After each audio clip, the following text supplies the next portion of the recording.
প্রিয় বন্ধুরা, এইমাত্র গুরুত্বপূর্ণ সুখবর।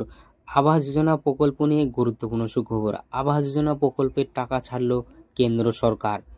এই টাকা কবে দেওয়া হবে, রাজ্য সরকারের তরফ থেকে কি আবাস যোজনা প্রকল্প নিয়ে কি আপডেট, কারা কারা পাবেন আবাস যোজনা প্রকল্প নিয়ে বিস্তারিত জানাবো এই ভিডিওটির মাধ্যমে। তো জানতে আপনারা ভিডিওটি প্রথম থেকে শেষ পর্যন্ত অবশ্যই দেখতে থাকুন এবং আমাদের এই চ্যানেলে নতুন হলে চ্যানেলটিকে সাবস্ক্রাইব করে পাশে থাকা বেল আইকনটি অবশ্যই অল করে রাখুন। তো চলুন বন্ধুরা, বিস্তারিত জেনে নিই।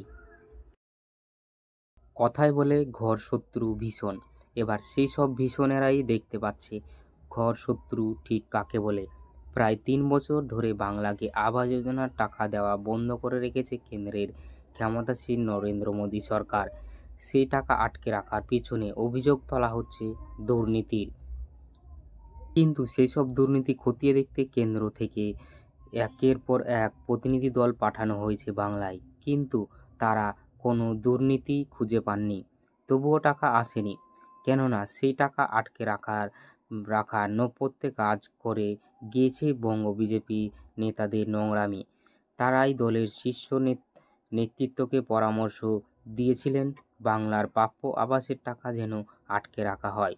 কার্যত বঙ্গ বিজেপি নেতারাই ঘর শত্রু ভীষণের ভূমিকা অবতীর্ণ হয়েছিলেন। কিন্তু লোকসভা নির্বাচনের পরে ছবি বদলাচ্ছে। যে দেশে বিজেপি যেমন একক ঘনিষ্ঠতা হারিয়েছে, তেমনি বাংলাতেও তাদের আসন কমেছে। এই অবস্থায় বঙ্গ বিজেপির নেতাদের আর বিশেষ পাত্তা দিতে চাইছে না পদ্মের নেতারা। সেই কারণেই বঙ্গ বিজেপির নেতাদের অবদারে না ভেসে বাংলাকে আবাস যোজনার প্রকল্পের জন্য 190 কোটি টাকা পাঠালো কেন্দ্র সরকার। নবান্নের সূত্রে জানা গিয়েছে, কেন্দ্র সরকার যে 190 কোটি টাকা পাঠিয়েছে তা শহরের আবাস প্রকল্পের জন্য। তবে সেই খাতে শুধু কেন্দ্র সরকারই যে টাকা দিচ্ছে এমন নয়, মুখ্যমন্ত্রী মমতা বন্দ্যোপাধ্যায়ের নেতৃত্বাধীন রাজ্য সরকারকেও সেখানে টাকা ঢালতে হচ্ছে। কেননা সেই প্রকল্প কেন্দ্র ও রাজ্য যৌথ প্রকল্প। কেন্দ্র তার ভাগের টাকা পাঠিয়ে দিয়েছে, এবার রাজ্য সরকার তার ভাগের টাকা 248 কোটি টাকা বরাদ্দ করতে চলেছে কোষাগার থেকে। সব মিলিয়ে রাজ্যের শতাধিক পুরসভা এলাকার জন্য মোট 440 কোটি টাকা বরাদ্দ করা হয়েছে। ওই টাকায় নানান পৌরসভা এলাকায় গ্রামবাসীর গরিব মানুষদের বাড়ি তৈরি করে দেওয়া হবে। এই বিষয়ে রাজ্যের পুরমন্ত্রী ফিরহাদ হাকিম জানিয়েছেন, বিজেপি হাজারো অভিযোগ তুললেও তাদের সমস্ত দাবি পরবর্তীকালে ভিত্তিহীন বলে প্রমাণিত হয়েছে। মানুষও বুঝে গিয়েছে ওদের তোলা অভিযোগ কোনোভাবেই সঠিক নয়, আর সেই কারণে এবার পুরো এলাকায় গরিব মানুষদের বঞ্চিত করার ছক কার্যকরী হলো না। প্রকল্পের নিয়ম অনুযায়ী বিগত দিনে পাওয়া অর্থ খরচের হিসাব দিলেই তবেই মেলে পরবর্তী কিস্তি। এর আগে গত বছর মার্চ এপ্রিল মাস নাগাদ শহরের আবাস প্রকল্পে রাজ্যের প্রাপ্য 500 কোটি টাকা ছাড়তে বাধ্য হয়েছিল মোদী সরকার।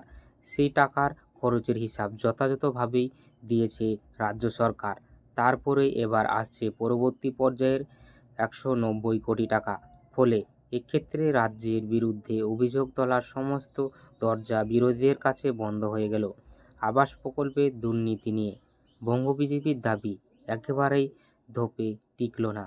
শহরের আবাসের ক্ষেত্রে বেনিয়মের অভিযোগ তোলা হয়েছিল গত লোকসভা নির্বাচনের আগে, তুলেছিল বঙ্গ বিজেপির নেতারাই।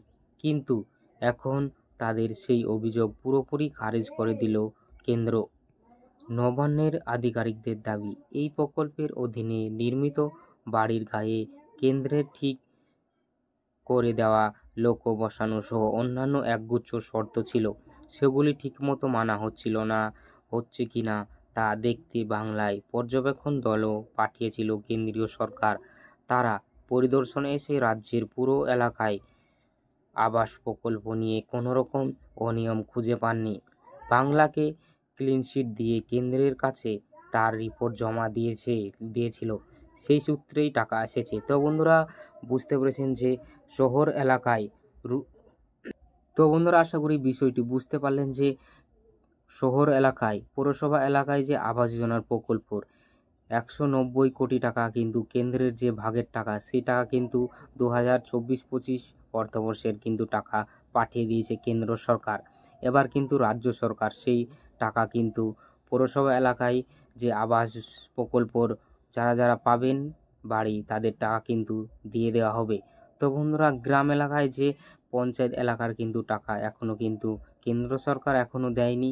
সেই টাকা মুখ্যমন্ত্রী মমতা বন্দ্যোপাধ্যায় যদি না দেয়, তাহলে সেই টাকা কিন্তু নিজেই সেপ্টেম্বর নভেম্বরের মাসের দিকে কিন্তু দিয়ে দেবে বলে জানিয়েছে মুখ্যমন্ত্রী। তো বন্ধুরা, এই ছিল আবাস যোজনার প্রকল্প নিয়ে আপডেটটি ভালো লাগলে লাইক, কমেন্ট, শেয়ার, সাবস্ক্রাইব করতে অবশ্যই ভুলবেন না। তো বন্ধুরা, ভিডিওটি ভালো লাগলে লাইক, কমেন্ট, শেয়ার। তো বন্ধুরা, অসংখ্য ধন্যবাদ।